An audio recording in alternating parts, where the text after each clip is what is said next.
Ella es abogada, es especialista en Derecho de Salud y son varias cuestiones que podemos charlar. Más cuando también está mucho en boga el tema discapacidad, lo que está pasando en el Senado, con la aprobación que ya dijo el presidente que va a vetar. Bueno, varias cuestiones. Hablamos con Macarena Fragueiro, que es abogada, especialista en Derecho de Salud. Macarena, buen día y gracias por venir. ¿Cómo estás? Buen día. ¿Todo bien? Todo bien. ¿Todo en orden? Todo en orden. Bueno, quiero empezar por esto que es, digo, tal vez de cuestiones más actuales, ¿no? Lo que pasó la semana pasada en el Senado, donde se aprobó la emergencia en discapacidad, que ya el presidente avisó que va a vetar todas estas cuestiones, igual que el tema jubilatorio y el tema moratoria.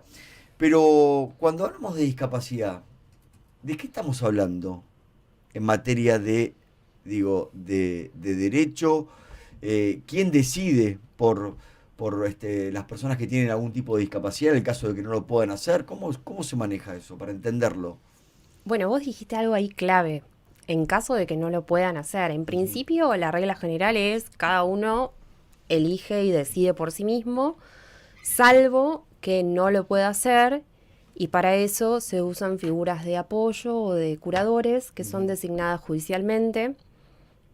Pero bueno, tiene que haber alguna discapacidad que esté vinculada con las capacidades mentales, porque Ujú. por ejemplo, una persona con incapacidad motriz puede tomar todas las decisiones que quiera, o una Totalmente. persona con incapacidad auditiva puede tomar todas las decisiones que Todas. quiere, salvo que sea una incapacidad auditiva que venga en incapacidades neurológicas, ¿no? Ujú. Pero si no, en principio, cada persona va a tomar sus propias decisiones y lo que contempla este nuevo Código Civil, que ya tiene unos Ya años, tiene la última reforma, ¿no? sí, pero para nosotros los abogados es muy nuevo, pensando que estudiábamos con un código Claro. de la época de la colonia, más o Sí, menos. y sí, sí, claro.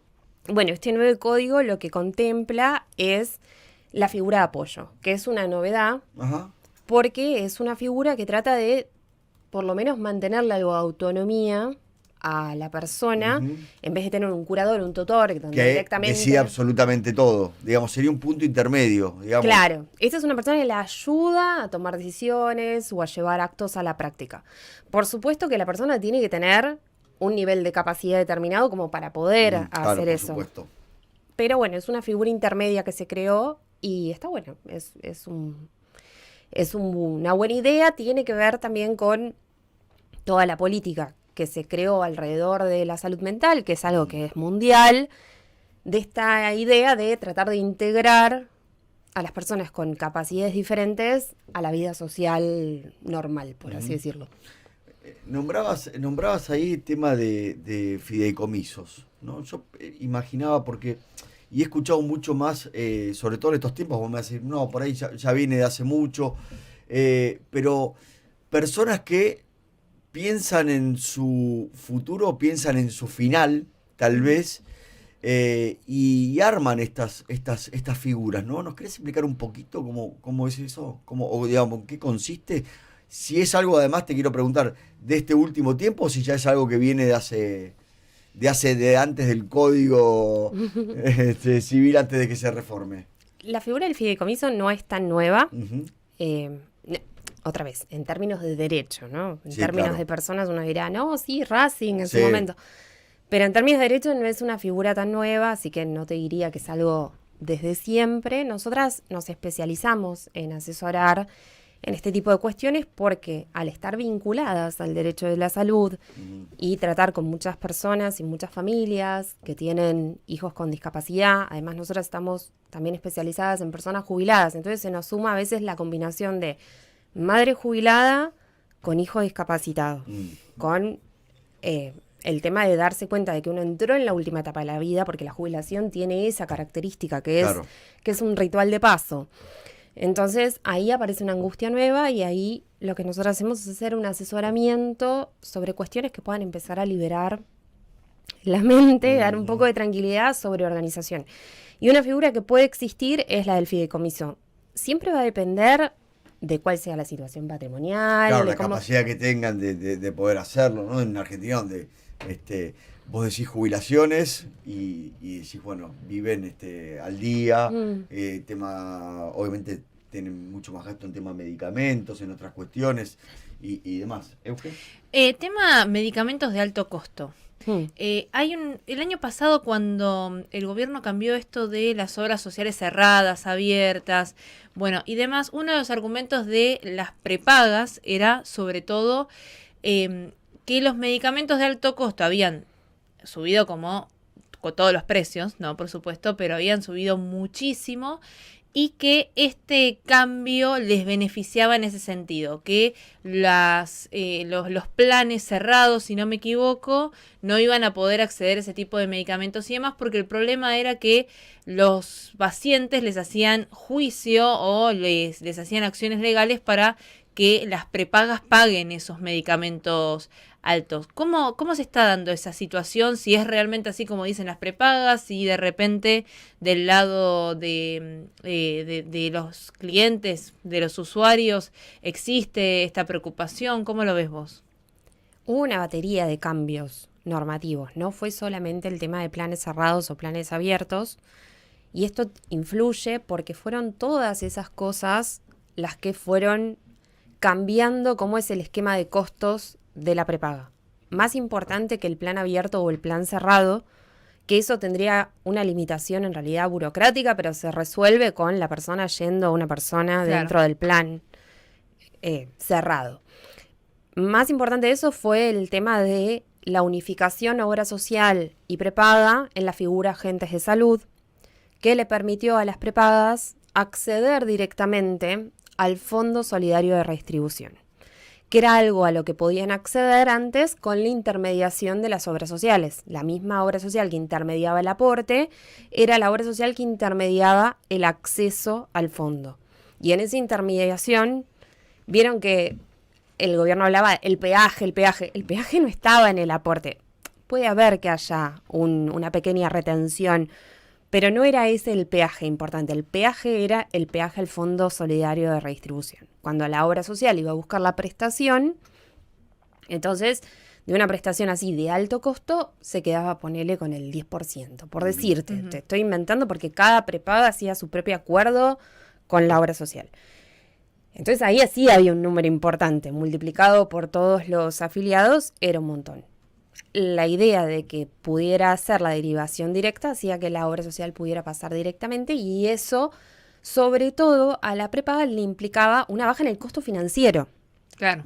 Porque acceder más rápido al fondo es más rápido cancelar un pasivo. Entonces, claro, se entiende. ¿Dani? Sí, Macarena, justo vos al principio comentabas el tema de la discapacidad, ¿no? Decías que por ahí una persona no con discapacidad motriz, sino neurológica, necesitaría una persona que medie, digamos, por ello, una persona que la acompañe a tomar decisiones. Primero, ¿qué características debería tener esta persona? Digo, ¿tiene que ser un familiar o no? Porque, digo, esta persona también no es que va a tomar partido, pero podría llegar a tomar partido por una u otra decisión. Primero por ese lado, y después por otro lado el tema de una persona que sufre, por ejemplo, depresión. ¿Es discapacitada para tomar decisiones? Para ser incapacitado tenés que tener una declaración judicial. Entonces, si uno pasó por el proceso judicial, se hicieron todas las pericias y se determina, entonces sí, en principio te diría no. Una depresión me parece que no, que un juez no debería darlo, pero bueno, eso va a determinar, lo va a determinar el juez de acuerdo a la información médica, porque quizás vos y yo le decimos depresión, pero en realidad es otra patología más severa. Claro. Pero en principio, depresión no, en principio no para algo pasajero.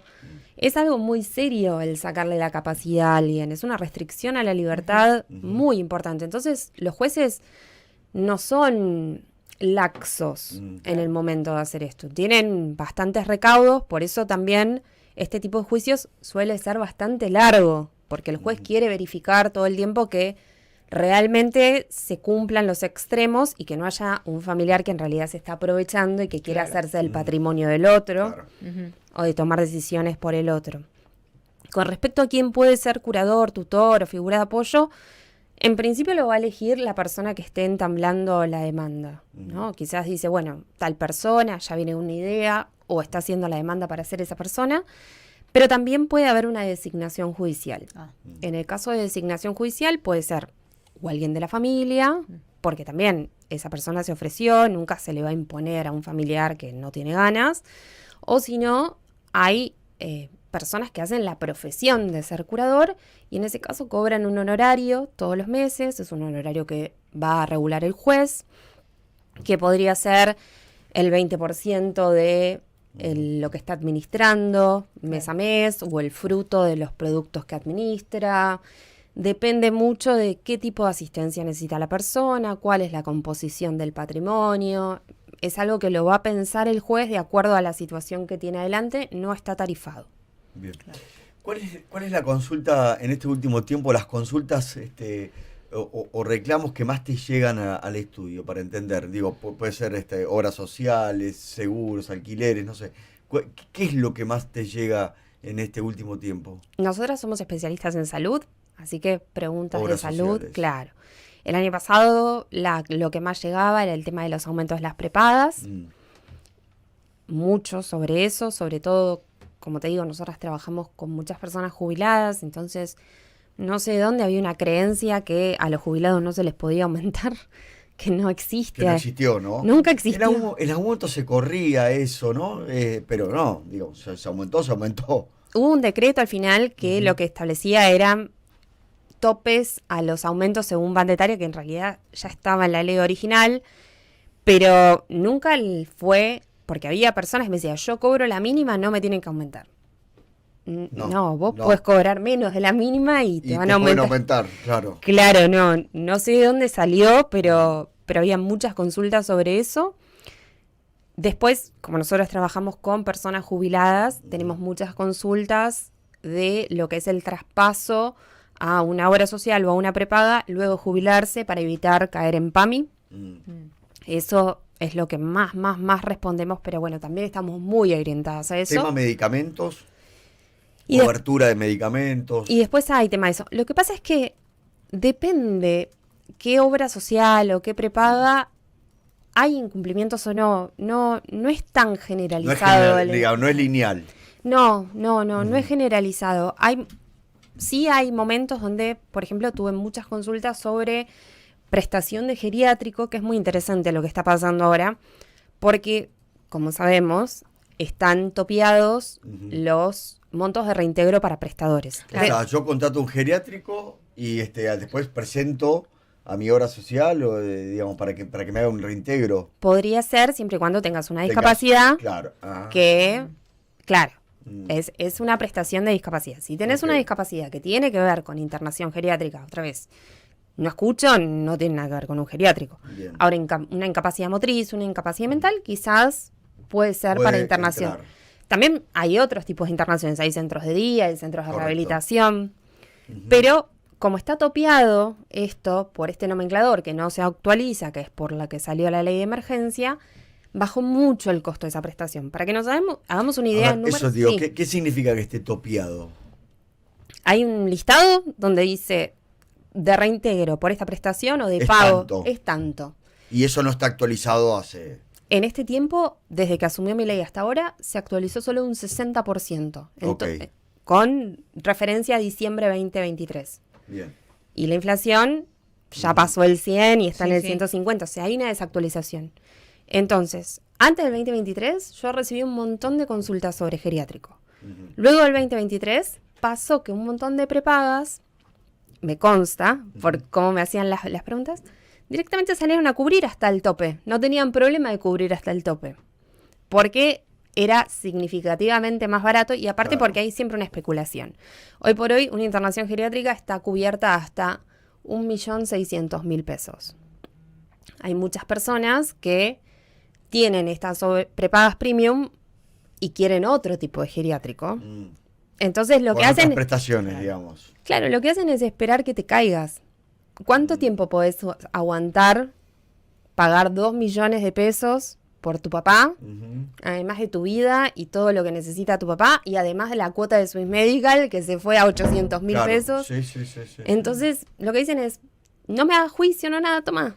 Y te espero así, sentado como el coyote, esperando que pase el correcaminos, más o menos. Wow. Qué bárbaro. ¿Estamos muy lejos de empezar a encaminar todas estas cuestiones? ¿Cómo lo ves? Depende de la normativa. Creo que la normativa nueva puede traer un cambio. Y hay toda una movida que se está haciendo, me parece, y voy a hablar desde la salud y después uno puede quizás pasarlo a otros lugares de la economía, y yo no soy economista, así que no voy a opinar de eso. Pero hay toda una movida de salud donde se buscó hacer un traslado de lo privado a lo público. Un montón de personas que antes se consideraban personas de clase social de prepaga, por así decir, que ahora se fueron al sistema público. Claro, que bajaron, bueno, cuando fue todo el aumento de repagas, ahí hubo una caída. Primero, me imagino, paso de plan de uno a uno más bajo y después algunos que salieron, ¿no? Directamente salieron. Y después, entre las personas jubiladas, a las jubiladas les pasó un tema de desplazamiento de clase importante, porque también lo vemos con personas jubiladas que de la obra social se tuvieron que bajar a PAMI por los copagos. Ah, pues no podían hacer frente a los copagos. Sí, claro. Yo tenía clientes que le habíamos hecho el juicio con mucho esfuerzo económico de esa persona para quedarse con una obra social como SECAC, por ejemplo, Sí. y me llamaron ahora 4 o 5 años después de ese juicio y me dijeron, me voy a pasar a PAMI porque yo ya no puedo más con los copagos. Claro, no puede afrontar ese gasto. Claro, pero es una baja. Sí, En, claro. en lo por que supuesto. serían los escalones es pasar del privado al semiprivado Sí. al público. Y después al público. Claro. ¿No? Con todo lo que eso significa. Da para hablar mucho más este tema, te vamos a volver a convocar. Bueno, Gracias, Macarena. muchas gracias. Macarena Fragueiro, abogada especialista en Derecho de Salud, pasó por aquí por primera mañana.